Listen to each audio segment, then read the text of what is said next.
Notre Dame and Ohio State are two more teams that almost made it to the college football playoffs, but just missed out, and they will be in a New Year's Day 6 Bowl. Instead, we will analyze this bowl with Teddy Covers, professional sports bettor. I am Peter Loshak. You're watching SBR videos. All right, Teddy Covers, the Fiesta Bowl, Notre Dame, Ohio State. Ohio State, covered 4 out of their last 6 games, but overall on the year, they were just 5-7 ATS. They just weren't that great of a bet in general, and a lot of their covers came against kind of like questionable Big Ten teams, right? Like Illinois, Penn State, Rutgers, teams like that. And then Notre Dame was a good bet on the year, 8-4 ATS overall. Their 2 losses were both near wins. They're getting 6.5 points here. The Greek is hanging 7. I guess it's just a matter of power ratings and how closely you think Notre Dame really does match up with Ohio State. Maybe Notre Dame getting all these points has value. What do you think?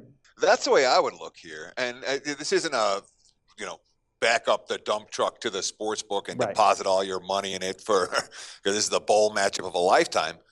But when we look at Urban Meyer's got such a good track record in bowl games. Talk about 9-2 straight up, 9-2 against the spread.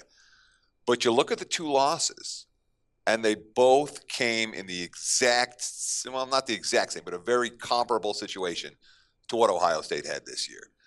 When we saw Urban Meyer lose his bowl game with Florida. It came the year after they won the national title. They lost the SEC championship game, and voila.